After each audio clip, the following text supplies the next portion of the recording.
ಎಲ್ಲರೂ ಕೇಳಿರ್ತೀರಾ, last year ಜನವರಿಯಲ್ಲೂ ಕೂಡ Adani stocks ಬಿತ್ತು ಅನ್ನುವಂತಹ ಮಾತನ್ನ ಕೇಳಿರ್ತೀರಾ. ಅಂಡ್ ಲಾಸ್ಟ್ 3-4 ದಿನದಿಂದ ಇಂತಹ ವಿಚಾರಗಳನ್ನ ಮೀಡಿಯಾಗಳ ಮೂಲಕ ಕೇಳಿ ಇರ್ತೀರಾ ಬಿಡಿ. ಬಟ್ ಅದಾನಿ ಸ್ಟಾಕ್ಸ್ ಅಂದ್ರೆ ಏನು, ಏನಕ್ಕೆ ಈ ರೀತಿಯಾದಂತಹ ಅಲಿಗೇಷನ್ಸ್ಗಳು ಅದಾನಿ ಮಾರ್ಕೆಟ್ ಮೇಲೆ ನಡೀತಾ ಇದೆ ಅಂತ ಸ್ವಲ್ಪ ತಿಳ್ಕೊಳ್ಳೋಣ ಬನ್ನಿ. ಇಂಡಿಯನ್ ಸ್ಟಾಕ್ಸ್ಗಳು USA ರಿಪೋರ್ಟ್ಗೆ 15% ಕುಸಿಬೇಕು ಅಂದ್ರೆ ರೀಸನ್ ಏನು ಅನ್ನೋದನ್ನ ತಿಳಿಯೋಣ ಬನ್ನಿ. Let's get in to the video. Green energy ಹಾಗೂ ಅಜೂರ್ ಪವರ್ 2020ರಲ್ಲಿ ಒಂದು ದೊಡ್ಡ ಸೋಲಾರ್ ಪ್ರಾಜೆಕ್ಟ್ ಅನ್ನ ಪಡೆದಿತ್ತು. ಭಾರತದ SCCI ಈ ಪ್ರಾಜೆಕ್ಟ್ ಅನ್ನ ಈ ಎರಡು ಕಂಪನಿಗಳಿಗೆ ಕೊಟ್ಟಿತ್ತು. ಸೊ ದ ಟೆಂಡರ್ ಪ್ರಕಾರ ಸೌರಶಕ್ತಿಯ ಮೂಲಕ ಒಟ್ಟು 12 ಗಿಗಾವ್ಯಾಟ್ ವಿದ್ಯುತ್ ಅನ್ನ ಉತ್ಪಾದಿಸಿ ಕೊಡಬೇಕಿತ್ತು. ಆವತ್ತಿನ ದಿನಕ್ಕೆ ಇದೊಂದು ದೊಡ್ಡ ಪ್ರಾಜೆಕ್ಟ್ ಕೂಡ ಆಗಿತ್ತು. 8 ಗಿಗಾವ್ಯಾಟ್ ಅದಾನಿ ಹಾಗೇನೆ 4 ಗಿಗಾವ್ಯಾಟ್ ಅಜೂರ್ ಪವರ್ ಕರೆಂಟ್ ಅನ್ನ ಉತ್ಪಾದಿಸಿ ಕೊಡಬೇಕಿತ್ತು. ಪ್ರಾಬ್ಲಮ್ ಶುರುವಾಗಿದ್ದು ಇಲ್ಲಿಂದಲೇ. ಅದಾನಿ ವಿದ್ಯುತ್ ಮಾರುಕಟ್ಟೆಯಿಂದ ದುಬಾರಿ ಪ್ರೈಸ್ ನಲ್ಲಿ ಮಾರೋದಿಕ್ಕೆ ಮುಂದಾಗಿರ್ತಾರೆ.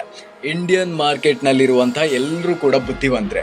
ಇಷ್ಟೊಂದು ಪ್ರೈಸ್ಗೆ ಯಾರು ಕೂಡ ಖರೀದಿ ಮಾಡೋದಿಕ್ಕೆ ಮುಂದಾಗೋದಿಲ್ಲ. ಇದನ್ನ ಪರ್ಚೇಸ್ ಮಾಡೋದು ಡಿಸ್ಕಾಮ್ಗಳು. ಅಂದ್ರೆ ನಮ್ಮಲ್ಲಿ ಹೇಗೆ ಮೆಸ್ಕಾಮ್, ಚೆಸ್ಕಾಮ್, ಬೆಸ್ಕಾಮ್ ಅಂತೇನೆಲ್ಲ ಇದೆಯಲ್ಲ, ಅದೇ ರೀತಿಯಾಗಿ ಡಿಸ್ಕಾಮ್ ಕೂಡ ಒಂದು ಬೈಯರ್. ಸೊ ಡಿಸ್ಕಾಮ್ಗಳು ಇದಕ್ಕೆ ರೆಡಿ ಇರಲಿಲ್ಲ. ಹಾಗಾಗಿ ಅದಾನಿಯಿಂದಲೇ ಕರೆಂಟ್ ಅನ್ನ ಪರ್ಚೇಸ್ ಮಾಡಬೇಕು ಅಂತ ಅಧಿಕಾರಿಗಳಿಗೆ ಲಂಚ ಕೊಟ್ಟಿದ್ದಾರೆ ಅಂತ ಆರೋಪವನ್ನ ಮಾಡ್ತಾ ಇದ್ದಾರೆ. ಇದರಲ್ಲಿ ಆಂಧ್ರದ ಒಬ್ಬ ಹಿರಿಯ ಅಧಿಕಾರಿಗೆ 1750 ಕೋಟಿ ರೂಪಾಯಿಯನ್ನ ಲಂಚ ಕೊಟ್ಟಿದ್ದಾರೆ ಅಂತ ಆರೋಪವನ್ನ ಮಾಡ್ತಾ ಇದ್ದಾರೆ.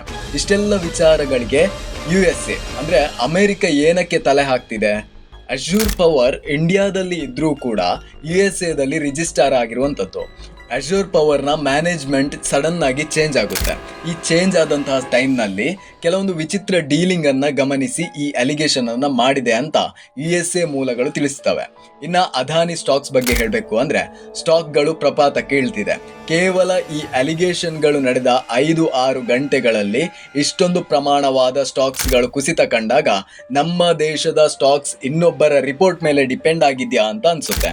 ಇನ್ನ ಅದಾನಿಗೆ ಸಾಲ ಕೊಟ್ಟಂತಹ SBI ಮತ್ತು ಇನ್ನಿತರ ಬ್ಯಾಂಕ್ಗಳು ಕೂಡ 4% ಅಷ್ಟು ನಷ್ಟವನ್ನ ಕಂಡಿದೆ.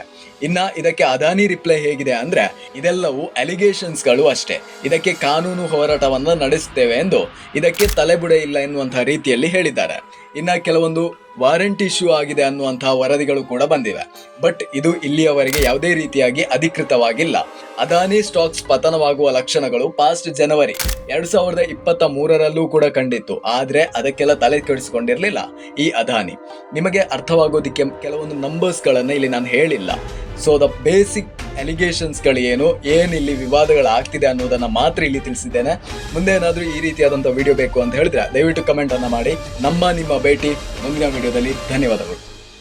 Like, share, comment, subscribe. My I go now?